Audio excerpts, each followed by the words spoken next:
Hello and welcome back to the third rail.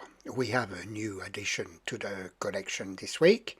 I just received this little class 1100 of the Dutch National Railways, and I thought we should have a first look at it together.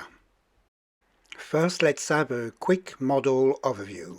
This model appeared in the Märklin program in the Märklin catalogue of 1983. You'll find it on page 31 of the catalogue that year, where it's listed as a model number 3324. The same year, and appearing in the catalogue in 1984, a slightly revised version was introduced. The revision consisted in a different color for the roof lines connecting the isolators there. They were body colored on the first version and burnished simply, so plain metal, on version 2. This version of the model remained in the catalogue until 1987. Time for a few vital statistics now. The model measures 16.3 centimeters buffer to buffer. It's got a plastic body on a metal chassis. The model is equipped with a 3-pole motor driving 4 axles, themselves equipped with 2 traction tires. As with all 3300 series locomotive, the locomotive is equipped with a pre-reverser unit and a mechanical reverser in this case. It's got working pantographs and directional lighting provided via triple headlights on both ends. Each end also features a relax coupling. Time for a bit of information about the prototype for context as usual. Here we have a picture of it at the beginning of the 1980s. We have to deal with a series 1100 of the NS, the Dutch National Railway Operator.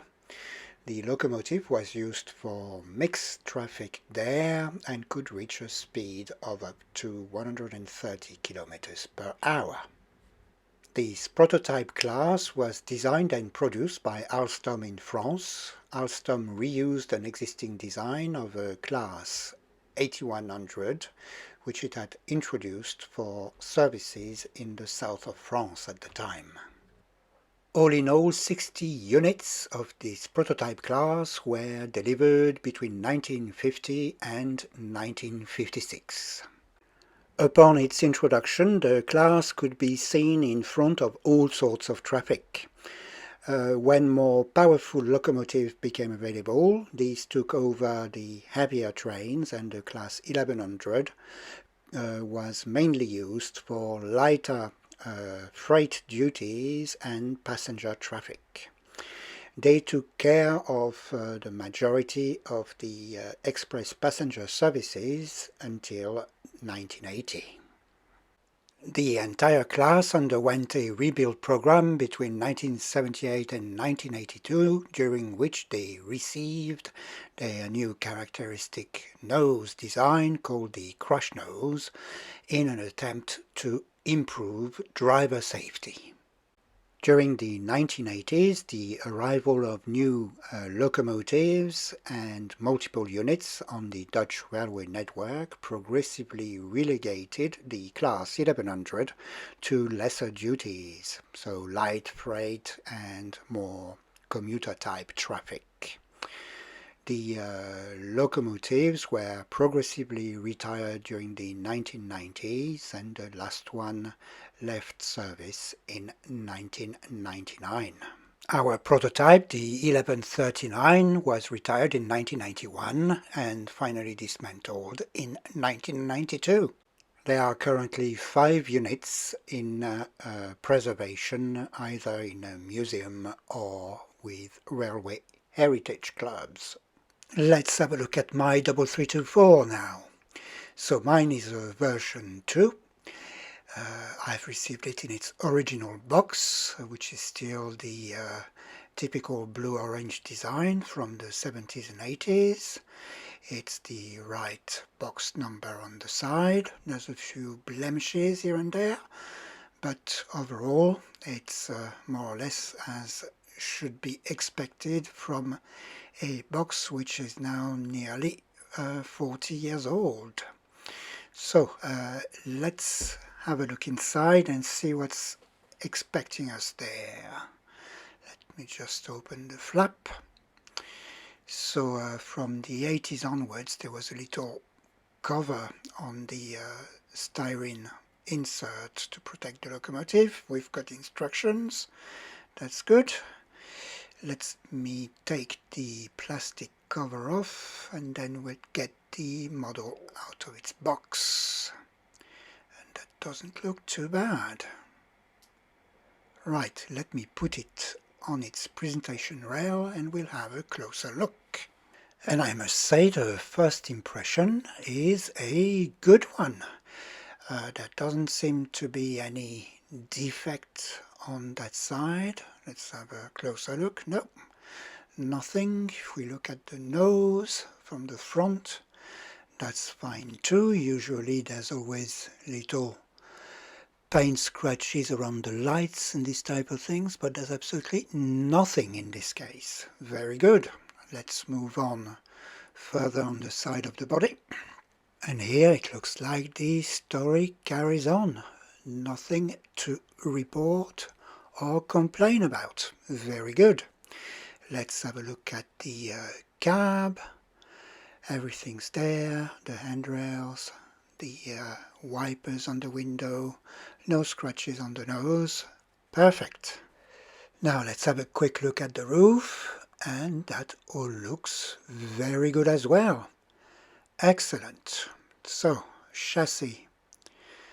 Right, from the state of the pickup shoe, we can see that this locomotive seems to have been heavily used.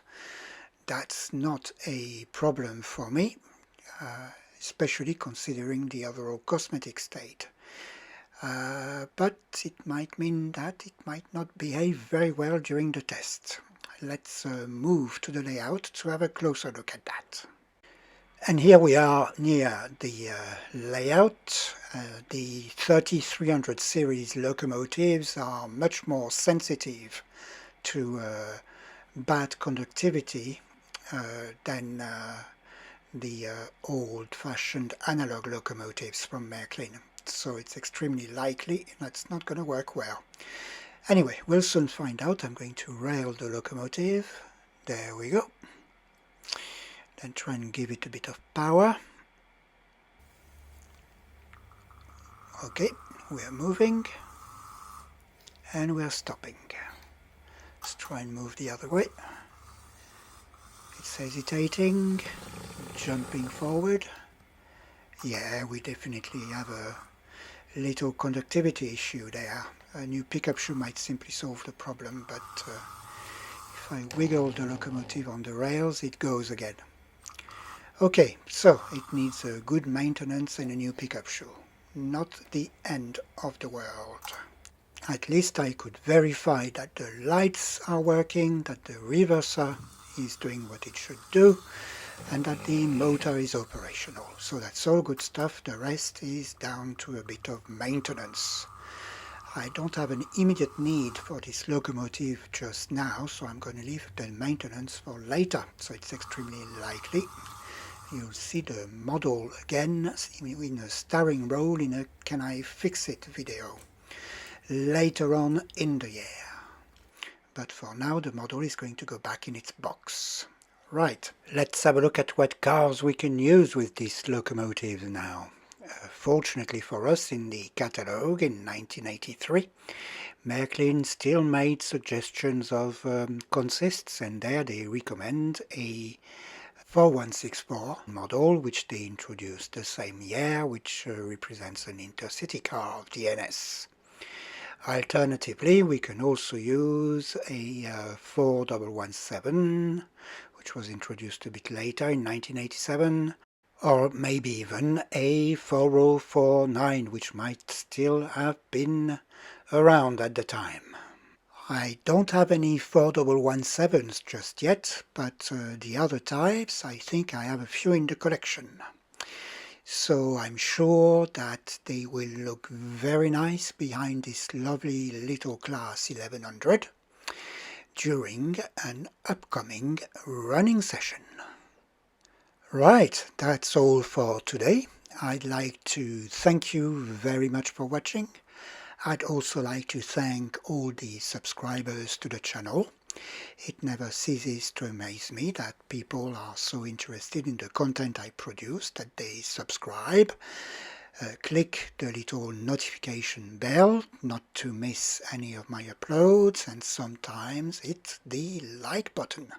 That's all very rewarding and keeps me going. Many thanks again for this. But for now, bye and see you soon on the channel.